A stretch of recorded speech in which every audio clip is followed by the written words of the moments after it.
Langsung take action saja, lakukan apa yang memang sudah diniati. Bisnis mulai dari yang kecil dulu, kemudian dimodali beneran dan melakukan gitu.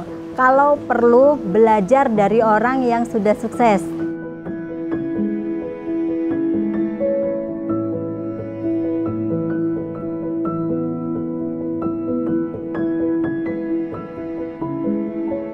Assalamualaikum warahmatullahi wabarakatuh. Perkenalkan, nama saya Nurul Indah Hasanah dari Kansa Snack and Food Yogyakarta yang beralamat di Mancasan Kleben, Pandowo Harjo, Sleman. Awal berdirinya Kansa Snack and Food dari tahun 2007. Saat itu bermula dari mama mertua saya yang selalu mengolah ikan. Kemudian insting bisnis saya muncul, mengapa saya tidak berbisnis dengan salah satu produk yang selalu diolah oleh mama mertua saya. Dan produk itu adalah abon ikan. Saat itu mama saya menyebutkan itu namanya sambal lengkung kalau orang Sumatera bilang. Tapi ketika kami mau mempublish abon sambal lengkung nanti nggak paham. Makanya saya tahun itu membuat produk namanya abon ikan tuna. Mengapa abon ikan tuna? Karena di Jogja Selatan, tepatnya di Pantai Sadeng, itu banyak sekali tuna yang dijual cukup murah saat itu. Sehingga saya pun akhirnya mencoba membuat abon ikan tuna. Kemudian tahun 2010 ketika Gunung Merapi meletus dan di sana dunia pertaniannya rusak.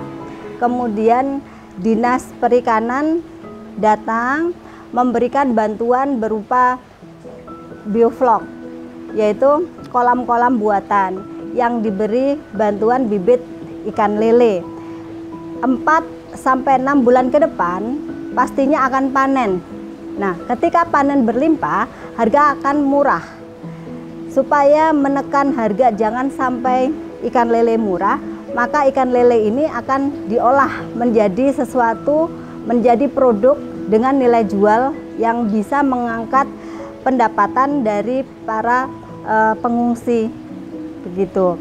Akhirnya meminta bantuan saya untuk memberikan pelatihan berupa pengolahan abon lele dan turunannya. Sebenarnya mengolah abon itu nggak rumit ya, mudah.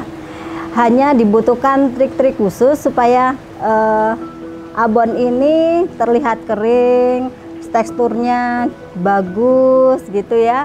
Kemudian ada semacam serat-serat gitu. Nah, hanya itu aja sebenarnya. Nah, tapi kalau diolah secara manual memang cukup susah. Makanya saya pun tahun 2008 waktu itu menciptakan mesin untuk penggorengan abon ini. Jadi mulai merintis sebuah usaha awal itu di 6 bulan pertama itu awal puncak-puncaknya kita untuk mau maju, lanjut atau tidak. Itu di 6 bulan pertama, karena di 6 bulan pertama itu kita mulai mencari pasar ya, mulai mencari pasar. Saat itu benar-benar saya berangkat dari nol, masih belum paham bagaimana cara memasarkannya. Saya titip jual aja ke toko-toko, warung-warung tanpa melihat pangsa pasar yang ada. Dan ternyata memang benar-benar gagal gitu. Saat itu 6 bulan pertama memang saya merasakan kegagalan. Jadi ketika kita titip jual, titip 20 laku 1, titip 30 laku 1. Nah, kalau misalnya saat itu saya merasakan, wah ini saya gagal nih memasarkan. Saya udah keluar modal untuk produksi tapi lakunya cuman segitu-segitu gitu. Kan rugi. Nah, tapi saya merasakan bahwa saya harus banyak belajar. Nah, belajarnya kemana? Saya datangnya langsung ke dinas, Mas. Begitu. Saya datang ke dinas, saya belajar bagaimana memasarkan ini supaya tepat sasaran. oh harganya sekian, oh ternyata belum ada legal. Jadi legalitas itu utama ya, kalau untuk di sebuah pengolahan itu legalitas itu utama. Untuk sebuah pengolahan makanan itu wajib memiliki pertama Dinkes PIRT, itu wajib. Jadi Dinas Kesehatan Industri Rumah Tangga. Kemudian yang kedua, saat ini wajib NIB, nomor induk berusaha. Yang ketiga, memiliki SIUP, surat izin usaha perdagangan. Yang keempat, sertifikasi halalnya. Kalau misalnya produknya ada 11, sertifikasi halalnya ya ada banyak kan gitu. Kemudian yang terakhir, kemarin itu kita memiliki sertifikasi SNI untuk abon gitu. Jadi standar nasional Indonesia untuk abon ikan sudah ada. Ditambahin satu lagi sertifikasi merek. Jadi untuk merek Kansa Snack and Food ini sudah memiliki sertifikasi HAKI. Ya, jadi ketika 6 bulan di awal itu kami sudah memiliki legalitas tadi, kemudian mulai belajar untuk memasarkan. Nah, pasarnya kemana? Oh, ternyata pasarku ini harus ke menengah ke atas gitu, karena nilai jualnya tinggi. Otomatis pasarnya harus ke supermarket modern. Kemudian mulai berpikir, supermarket modern modelnya kan titip jual. Ketika kita titip, artinya kan modalnya harus besar. Nah, mulai kendalanya di modal, kan gitu. Kendala di modal. Akhirnya mau nggak mau, kita pun harus bisa gitu ya, penyertaan modal lagi begitu. Kemudian yang berikutnya adalah packaging. Dengan ada packaging yang bagus seperti ini, maka pasar itu menyertai gitu. Jadi untuk awal mula saat itu saya pertama kali jual, saya bawa ke sekolah anak. Jadi di situ kan ketika anak-anak sekolah, orang tuanya pada ngetem menunggu. Nah, ini saya jual gitu, saya promosi. Kemudian saya titipkan ke warung-warung, ke toko-toko begitu. Dulu ada penolakan, jadi penolakan itu banyak banget saat itu. Jengkel, marah, sedih gitu ya, jadi campur baur jadi satu ya ketika kita ditolak oleh toko.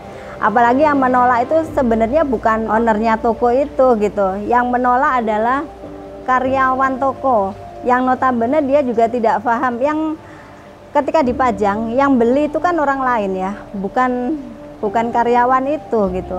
Karyawannya udah langsung menjudgment, abon ikan, abon ayam, abon sapi aja banyak yang nggak laku, apalagi nih abon ikan Bu, mohon maaf ya, kami nggak bisa dan nggak berani jual abon ikan. Itu penolakannya. Ya marah, sedih, jengkel, jadi satu, baur. Iya, jadi support pertama kali adalah dari mama mertua saya. Sekarang beliau sudah almarhum. Beliau yang pertama kali support, terutama dari resepnya ya, dari resepnya beliau. Kemudian saya juga minta ridhonya, gitu ya, supaya usaha ini juga untuk keluarga juga, gitu. Dan terutama yang kedua yang mensupport adalah suami. Jadi suami membantu untuk distribusi juga. Membantu juga ke sana kemari untuk promosi ini. Jadi orang tua saya itu menginginkan saya itu menjadi pegawai negeri karena bapak saya pegawai negeri gitu. Pimpinan-pimpinannya kan insinyur, jadi dia pinginnya anaknya ini nanti jadi insinyur. Tapi memang iya, jadi saya kuliah di teknik arsitektur di Universitas Merdeka Malang. Jadi di sana sampai lulus saya menjadi insinyur, tetapi saya nggak mau kerja di dunia itu. Saya lebih senang di dunia wirausaha, senang dagang, nggak suka yang bekerja di balik meja. Yang membuat semangat adalah ketika saat itu saya publish aja abon ikan ini ke internet, kemudian ada yang minta banyak, reseller 1, 2, 3, alhamdulillah gitu. Wah, berjualan lewat reseller mantap, lebih enak daripada titip jual ke toko. Titip jual ke toko sebulan 2 bulan belum tentu laku 1, 2, 3. Sementara kalau melalui reseller, kita punya reseller banyak, ada ratusan sekarang ini. Dan satu reseller itu rata-rata membeli paling sedikitnya sekitar 500.000. Jadi saya sekarang udah ngopeni reseller itu gitu, sama salah satu restoran Jepang, restoran Sushite Indonesia. Itu kerjasama dengan kita dari tahun 2018 gitu. Karena ternyata tidak mudah untuk menjadi rekanan sebuah perusahaan besar bertaraf internasional ya. Jadi harus lengkap tadi, legalitasnya harus lengkap gitu. Jadi high risk-nya itu betul-betul diperketat lah. Untuk teman-teman yang akan menjadi wirausaha pemula, jangan bingung, langsung take action saja. Lakukan apa yang memang sudah diniati. Bisnis mulai dari yang kecil dulu, kemudian dimodali beneran dan melakukan gitu. Kalau perlu belajar dari orang yang sudah sukses gitu. Jangan takut dan jangan malu, karena banyak sekali tempat buat belajar. Di Jogja sendiri ada PLUT, Pusat Layanan Usaha Terpadu, juga ada RKB gitu. Apa itu RKB? Rumah Kreatif BUMN gitu ya.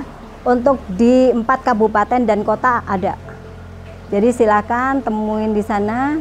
Juga ada ABDSI, pendamping UMKM seperti saya. Jadi boleh datang ke sini untuk hanya bertanya-tanya saja.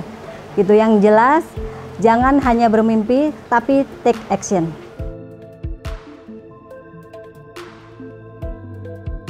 Untuk pembelian abon bisa melalui WA di 081215740097 atau melalui email nurulindahhasana@gmail.com.